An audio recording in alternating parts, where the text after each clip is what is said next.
مگر کل اس 3 رکنی بینچ نے جو فیصلہ دیا ہے اس کے مطابق 10 تاریخ کو حکومت پاکستان نے الیکشن کے حوالے سے فنڈز مہیا کرنے ہیں اور الیکشن کمیشن آف پاکستان نے 11 تاریخ کو سپریم کورٹ میں رپورٹ پیش کرنی ہے فنڈز کی ادائیگی کے حوالے سے۔ میں تفصیل میں نہیں جا رہا، فیصلے میں لکھا ہے کہ پوری کی پوری رقم یا ان پارٹس، وہ ایک علیحدہ بحث ہے، وہ ہم اس کے اوپر لیگل جو ایکسپرٹس ہیں وہ بات اس میں کر رہے ہیں۔ دوسری بات جو اس 3 رکنی بینچ نے کی ہے وہ یہ ہے کہ 17 اپریل تک جو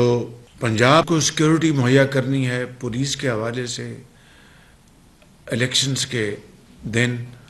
اور جو عملہ ہے ان کی سیکیورٹی جو بھی ہے،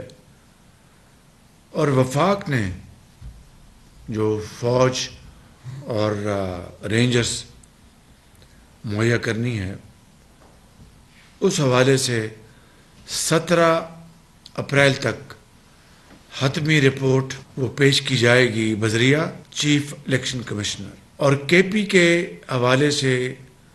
اس فیصلے میں 3 رکنی بینچ نے کہا ہے کہ وہ متعلقہ اداروں میں رجوع کر سکتے ہیں اور ہائی کورٹ بھی جا سکتے ہیں۔ یہ ہے خلاصہ کل کے فیصلے کا۔ تو کل ہماری باقاعدہ میٹنگ ہوئی کابینہ کی اور اس میں بڑی تفصیل سے بات ہوئی۔ اس کے بعد پھر اجلاس ہوا نیشنل اسمبلی کا، جس میں آغاز جناب لا منسٹر نے بڑی مدلل تقریر کی، خواجہ سعد رفیق صاحب نے کی، مولانا اسد صاحب نے کی، شہری رحمان صاحبہ نے، ان چاروں سپیکرز نے بہت عمدہ باتیں کی۔ آج پھر اجلاس ہے، آج بھی ہم نے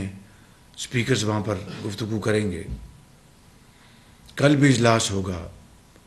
تو یہ ہے وہ صورتحال جس کی بنا پر آپ کو آج پھر ہم نے زحمت دی ہے تمام قائدین کو اور زعماء کو، تاکہ مشاورت کے بعد ایک جو اجتماعی سوچ ہے اس کی عکاسی کرتے ہوئے ہم ٹھوس فیصلے کریں، تاکہ پوری قوم کو علم ہو کہ یہ جو آئین اور قانون کے ساتھ سنگین مذاق کیا جا رہا ہے اور قوم کی قسمت کا فیصلہ ہونے جا رہا ہے، اس بارے میں حکومتی جو کولیشن ہے اس کی آج ایک ٹھوس شکل سامنے آنی چاہیے۔ اس لیے آپ کو آج سب کو میں نے پھر زحمت دی ہے، میں بہت